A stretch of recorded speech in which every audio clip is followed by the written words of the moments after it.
Assalamualaikum warahmatullahi wabarakatuh. Selamat berjumpa, salam budi luhur. Ketemu lagi di mata kuliah jaringan komputer. Hari ini kita sudah masuk ke pertemuan 13.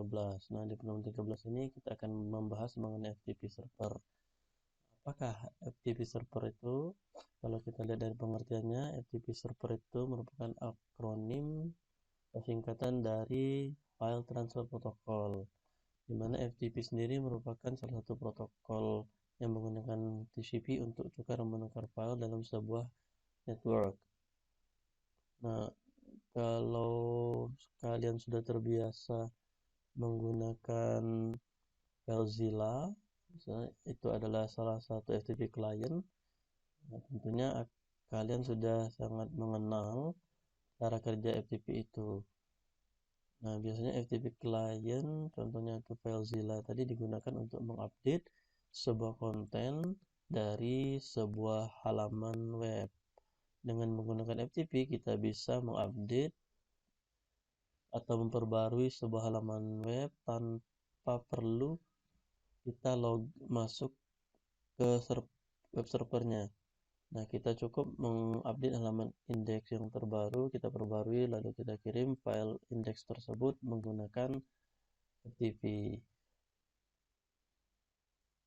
Nah, ada dua hal penting yang terdapat pada FTP. Yang pertama itu adalah FTP server, dan yang berikutnya itu adalah FTP client. FTP server itu sebagai pelayan atau yang melayani permintaan daripada klien FTP, sedangkan FTP client ini adalah yang digunakan oleh user atau pengguna untuk mengakses FTP server. FTP server merupakan server yang bertugas memberikan layanan pengiriman tukar-menukar data atau file dari FTP kepada FTP client. Nah, syaratnya adalah FTP client harus meminta dulu atau melakukan request terlebih dahulu kepada FTP server untuk membentuk sebuah koneksi. Kalau koneksinya sudah terbentuk, baru bisa melakukan transfer data, baik itu upload maupun upload. Nah, sedangkan FTP client ini merupakan sebuah komputer atau perangkat yang meminta layanan tukar-menukar data kepada FTP server. Nah, setelah terkoneksi, maka FTP client baru bisa melakukan proses download atau upload dan sebagainya sesuai dengan izin yang telah diberikan atau hak akses yang diberikan oleh FTP server. Jadi masing-masing klien bisa jadi dia punya hak akses yang berbeda untuk mengakses directory atau file, di mana akun dari FTP client ini sudah ditentukan di dalam FTP server sebelumnya oleh administrator. Misalnya untuk user A hanya bisa mengakses folder ABC, kemudian hak akses untuk user B misalnya hanya untuk melihat direktori B dan C saja. Nah, jadi dengan kata lain masing-masing user itu memiliki hak akses yang berbeda sesuai dengan kebutuhan. Nah, tujuan dari FTP server sendiri yang pertama itu adalah untuk sharing data atau berbagi data. Misalnya antara user A dan user B, user A bisa berbagi data ke dalam folder ABC, sedangkan user B misalnya ke folder B dan C saja. Jadi misalnya user A ingin berbagi data dengan user B, maka dia harus memasukkan filenya atau dokumennya ke direktori B misalnya, karena user B hanya bisa mengakses direktori B saja atau B dan C. Nah, apa perbedaannya kalau kita bandingkan sharing data dengan Windows? Nah, jadi di Windows itu kan ada juga kemampuan untuk melakukan sharing data ketika kita berada di dalam jaringan yang sama secara lokal. Nah, yang pertama perbedaannya adalah kalau jaringannya, kalau di Windows itu hanya bisa secara lokal, sedangkan FTP walaupun dari rumah itu bisa tetap berbagi data. Nah, kedua, misalkan ketika kita menggunakan jaringan yang sama, kita ingin sharing data, biasanya kita memiliki hak akses yang terbatas. Jadi semua folder mungkin bisa dilihat walaupun masing-masing folder itu aksesnya berbeda. Misalkan read, write, sama execute. secara global. Nah, sedangkan dari FTP itu bisa diatur sedemikian rupa, selain hak read, write, dan execute, kita bisa juga menentukan folder-folder mana yang bisa diakses dan yang mana yang tidak bisa diakses, dan mana yang bisa terlihat dan mana yang tidak bisa terlihat. Kemudian untuk menyediakan indirect atau implicit remote komputer. Nah, ketika misalkan kita ingin mengupdate halaman web, indeksnya akan dirubah.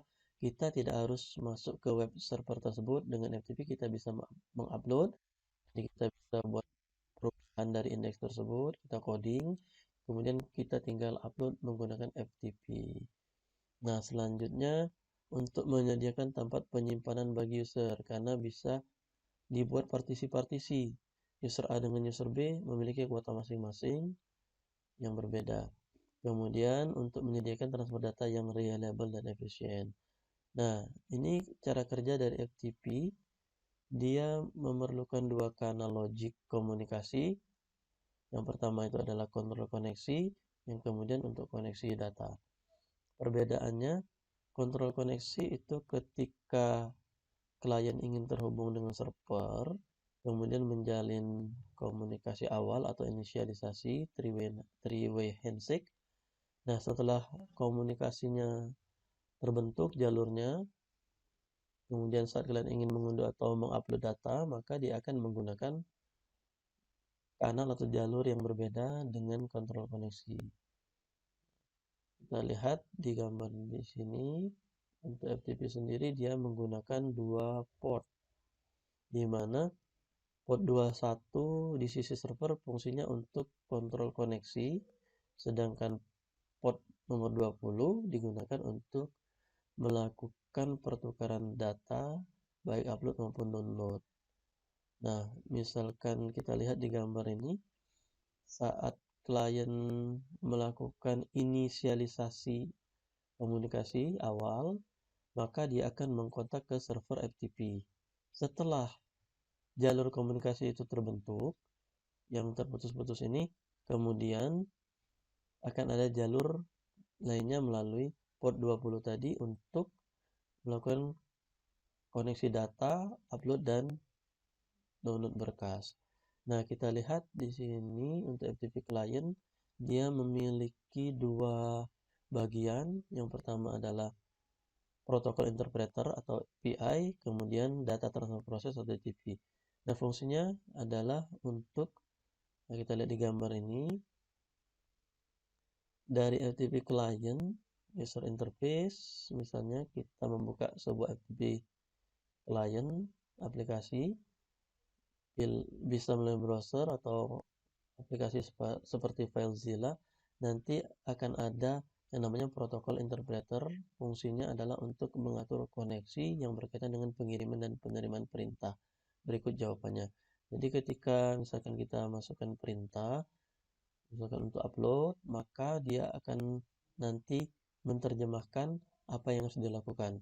Kemudian user data untuk data connection. Jadi saat mengirim dan menerima data dari klien, dari server maupun sebaliknya. Nah, kemudian macam-macam koneksi FTP. Jadi FTP itu dia menggunakan dua mode. Yang pertama aktif, kedua mode pasif. Perbedaannya apa? Perbedaannya sebenarnya hanya dari cara membentuk koneksi itu. Nah, kalau kita lihat di gambar ini, koneksi aktif FTP ini dia menjalankan dari hyperport, misalnya klien menggunakan 1026. Kemudian untuk pembukaan koneksi atau jalur tadi, dia menghubungi port 21 pada server FTP, lalu terbentuk komunikasi. Ketika ingin mengirim data, maka dia akan mengirimkan data dari port 20 ke port yang lebih tinggi, misalnya 1027 pada mesin klien atau pada aplikasi klien FTP tadi. Nah, sedangkan kalau misalkan kita lihat koneksi pasif FTP, yang pertama adalah klien memulai koneksi dengan server ketika koneksi FTP dibuka. di mana klien membuka dua port acak, port N dan N+1. Nah, misalkan klien membuka port acak 1026, maka N+1-nya adalah 1027, di mana N sendiri harus lebih besar dari 1023, misalnya 24, 25, 26, dan seterusnya. Jadi kalau misalnya 2021, maka N+1-nya 2022. Nah, tetap yang dikontak port 21 dulu, karena itu merupakan kontrol koneksi dari server FTP. Lalu setelah mengontak port 21, server akan membuka port acak. Jadi bisa berapa saja, di mana port acak itu, atau biasa disingkat P, itu tetap sama seperti yang di atas tadi, harus lebih besar dari 1023. Nah, kemudian kalau kita contoh lihat di gambar ini, kebetulan 2024. Jadi setelah dari klien 1026 mengontak port 21, kemudian ada balasan, selesai, terjadi pembukaan jalur komunikasi antara klien dengan server, maka port server ini dia akan membuka port baru atau port acak 2024. Nanti ketika klien ingin mengirimkan permintaan untuk pertukaran data dengan N+1 tadi, misalnya 1027 di sini, karena port N-nya sendiri adalah 1026, jadi +1 itu 1027 menuju ke port acak tadi. Seperti itu. Nah, nanti baru setelah itu terjadi pertukaran data, baik upload maupun download. Nah, kalau kita lihat di sini, cara akses FTP itu sendiri bisa menggunakan browser. Bedanya kalau kita ingin browsing, protokolnya HTTP. Tapi ketika kita mau menggunakan menggunakan FTP, protokolnya kita menggunakan FTP://. Nah, kalau kita menggunakan aplikasi FTP client, salah satunya yang paling populer itu adalah FileZilla. Jadi tinggal masukkan host, merupakan alamat IP-nya, username kalian, kemudian password, dan port. Jadi walaupun defaultnya 21, belum tentu 21 portnya yang digunakan, tergantung dari administrator FTP server itu sendiri. Tapi defaultnya itu biasanya adalah port 21. Nah, kalau seandainya dia itu ada private, bisa jadi portnya itu akan dirubah oleh administrator. Nah, FTP ini banyak digunakan untuk melakukan remote server bagi pengelola web, biasanya untuk akun di hosting, jadi web yang diletakkan di sebuah hosting, atau juga VPS atau Virtual Private Server, hingga pengelola website tetap dapat mengupdate konten-konten mereka, web mereka yang terbaru secara mudah. Nah, kalau kita lihat di gambar sebelah ini, untuk mengupload kita cukup drag, di mana bagian kiri merupakan local site atau directory dari komputer, laptop, Windows kita. Kemudian yang kanan itu merupakan directory dari web server yang kita letakkan di hosting tadi. Misalkan di sini ada WordPress, nah tinggal kita drag saja untuk update-nya, cukup mudah. Setelah terhubung, isi host, isi username, password, kemudian port, kemudian connect. Nah, setelah masuk, tinggal kita drag, langsung terupdate. Nah, jadi webnya langsung terupdate. Nah, kalau FTP sendiri, dia belum ada pengamanan komunikasi, sama seperti protokol HTTP. Jalur komunikasi antara klien dengan server itu tidak terenkripsi. Nah, kita bisa punya alternatif untuk yang lebih secure, salah satunya menggunakan SFTP, di mana untuk autentikasi, integritas data, dan privasi data itu bisa lebih terjamin. Karena jalur komunikasi yang terbangun antara klien dan server itu dienkripsi. Nah, selanjutnya, oke, kita akan praktikum. Nah, untuk tugas praktikum FTP, nanti setelah kalian bisa praktikum dengan contoh yang sudah dibuat, dan harus mengerjakan kasus dengan skema seperti ini. Jadi kalau sudah selesai bisa dikumpulkan di Google Classroom. Nah, untuk praktikum kali ini kita menggunakan skema seperti ini. Kita butuh 2 router, 4 PC dengan 1 buah server serta 2 buah switch. Nah, di mana alamat dari IP-nya sendiri sudah ditentukan seperti ini.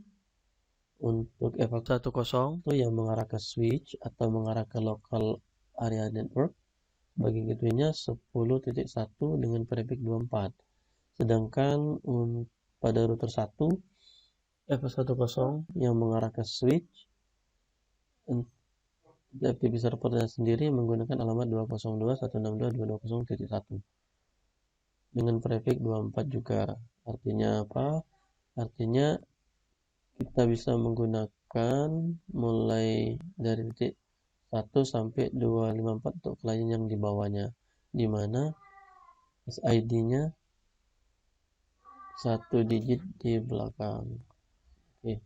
Nah, kemudian untuk menghubungkan antar router digunakan IP-nya adalah networknya prefix 16, alamatnya 172.160.55, 172.160.50.10.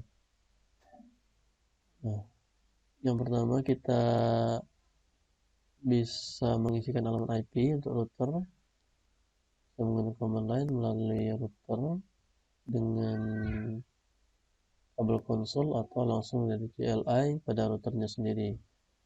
Ini seperti biasa kita ketik enable, kemudian masuk ke mode privilege, kemudian config T. Setelah itu masukkan interface INT FA00, IP address-nya 172.160.50.5, netmask 255.255.0.0, dan enter. Kemudian kita aktifkan dengan perintah no shutdown untuk link dari FA00 ini. Oke, sudah state up. Kemudian yang satunya lagi exit interface F10, enter, IP add 192.168.10.1 255.255.255.0, enter, no shutdown. Oke. Sudah selesai di bagian ini. Selanjutnya kita akan isikan PC 0 pada PC-nya, klik, kemudian kita gunakan IP 192.168.10, misalnya yang ini yang 5, gateway-nya secara default gateway-nya adalah 192.168.10.1. Ketika dia ingin menuju ke tujuannya, dia melalui gateway 1 ini karena dia yang terhubung ke jaringan lokal. Terus kemudian PC yang satunya lagi kita isikan alamat IP-nya 192.168.10. Misalkan di sini kita isikan 10. Mas, gateway-nya 192.168.10.1. Kemudian kita akan lakukan pengaturan di router 1. Enter. Bisa ketik enable, config P FA00, IP address kita tetap mengisikan alamat IP-nya dulu 172.160.50.255.255.0.0, enter, no shutdown. Nah, ini sudah aktif, sudah up. Exit, kita masukkan INT F10, IP address-nya adalah 202.168.220.1, maksudnya 255.255.255.0, enter, no shutdown. Oke. Nah, kalau sudah, kemudian kita isi untuk IP address untuk FTP servernya 202.162.220.10. Kemudian default gateway-nya kita lihat alamat router yang terhubung dengan jaringan lokal yang menuju ke switch 202.162.220.1. Nah, seperti ini. Kalau misalkan PC yang tiganya, IP-nya tinggal disesuaikan, tidak harus sama, yang penting satu jaringan.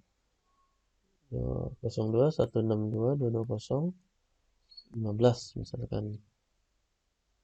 Gateway-nya 202.162.220.1.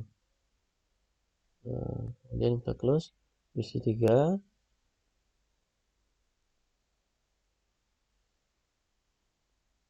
Nah,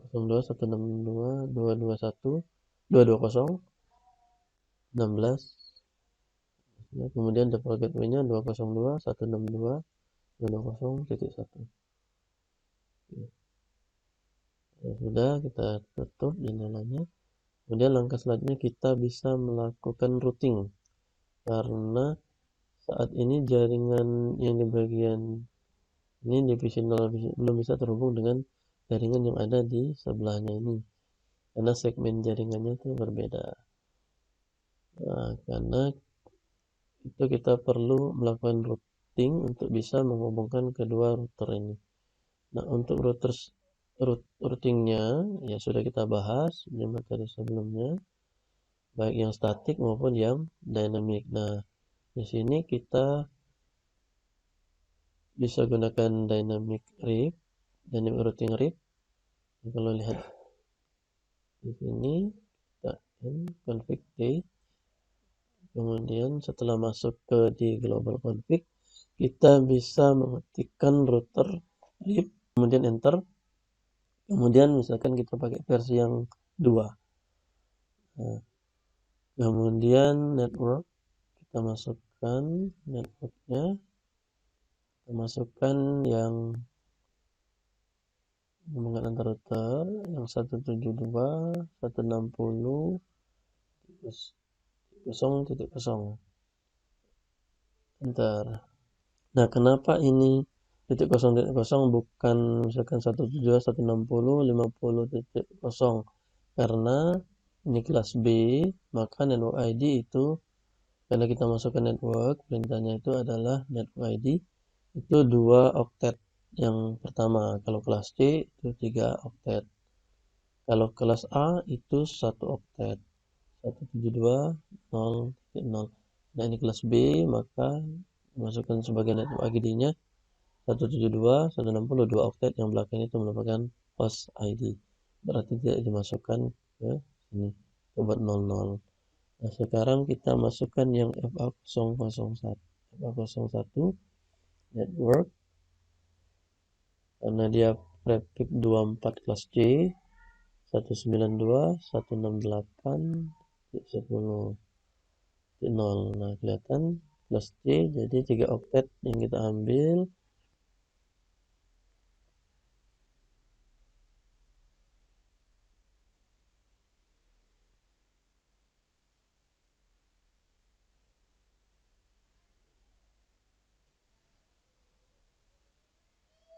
Bentar, kemudian kita masuk ke router yang satunya lagi, exit, kemudian contohnya sama router RIP, enter, kemudian version 2, kemudian masukkan network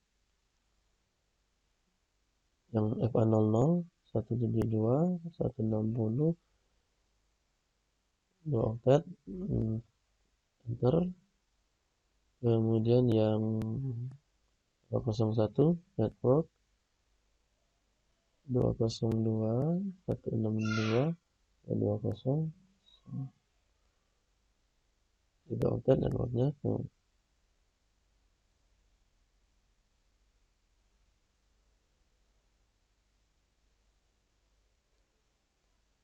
sudah sampai di sini, kita bisa melakukan ping. Misalkan kita mau mengetes koneksi dari PC 3 ke PC 1, kita bisa lihat dulu. IP-nya adalah 192.168.10.10. Dan jadi dari PC 3 kita buka command prompt, kita koneksi ping 192.168.10.10. Bentar. Nah, lihat hasilnya. Request out yang pertama, kemudian linknya baru terbentuk. Nah, selanjutnya sudah reply. Nah, kalau pertama time out, kemudian kalau koneksi sudah berhasil menyeberang ke PC tujuan, kita coba lagi, dia langsung reply. Untuk melihat jalur yang dilewati, kita bisa menggunakan perintah tracer 192.168.10.10. Nah, kalau di sini kelihatan dari PC 3 bagian ini dia akan menuju ke gateway 202.162.20.1 IPFA01. Kemudian selanjutnya dia akan menuju ke next hop router tetangga 172.160.50.5 IPFA00 milik router 0. Kemudian baru masuk ke network tujuan, di mana IP tujuannya adalah 192.168.10.10. Jadi setelah FA00 atau next hop ini, dia baru diteruskan ke karena router ini memiliki informasi bahwa 10.10 ini adalah di dalam jaringannya, kita terkoneksi langsung, maka itu trace complete. Untuk melihat routing, kita bisa masuk ke grid router, kemudian show IP route.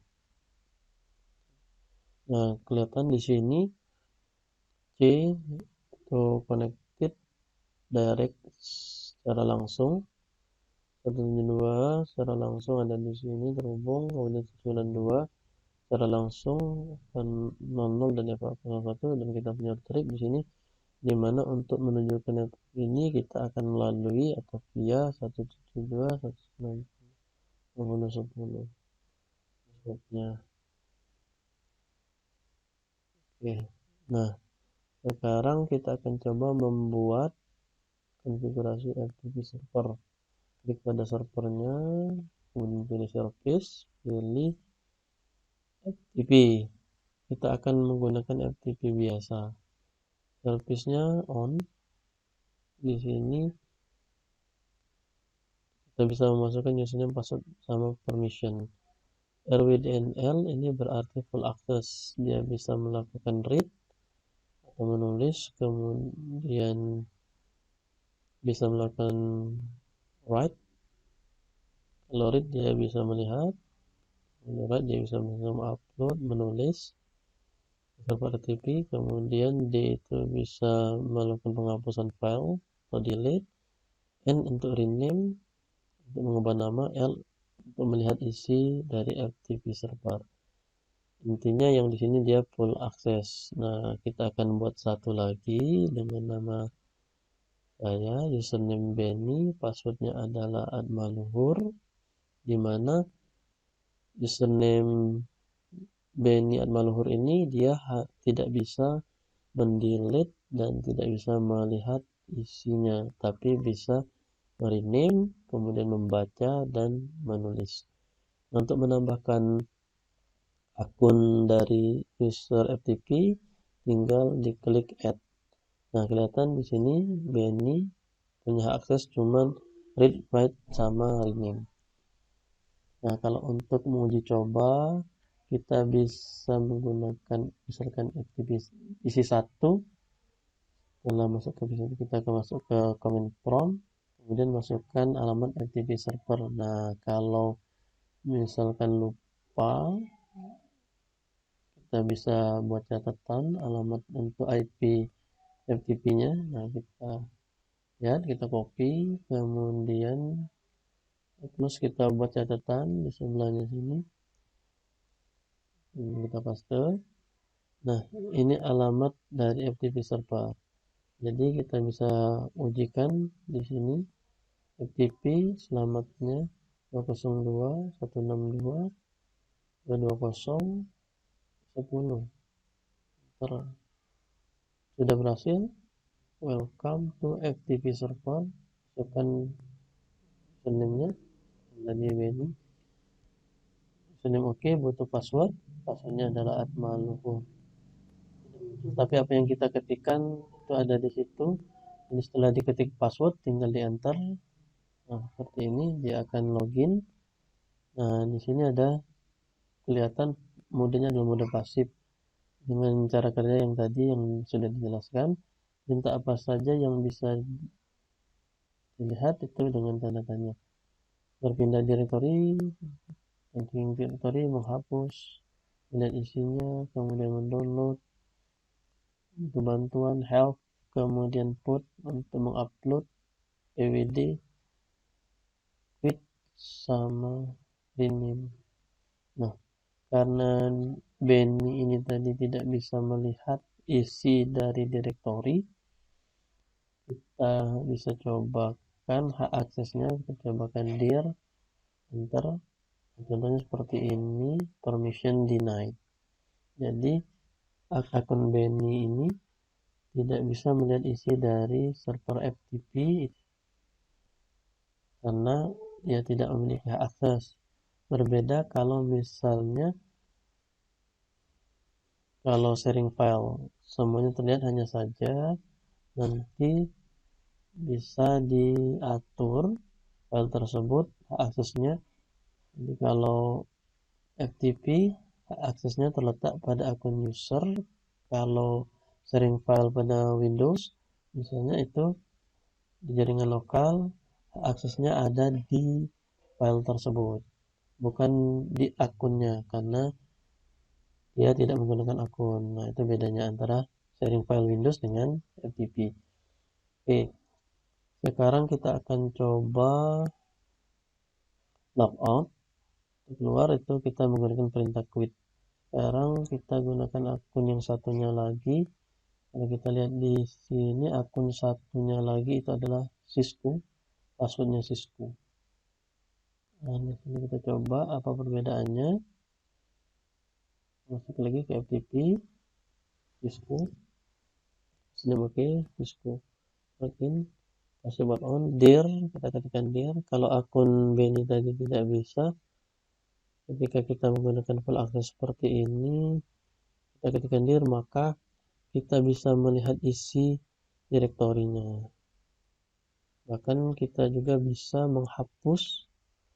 Jadi misalkan kita ingin menghapus yang file ini pt1000, delete pt1000 mz titik 122-28 bin nomor 31 seperti ini. Oke, kalau sudah enter, kemudian di sini ada pemberitahuannya delete file successful. Kemudian kita lihat dir.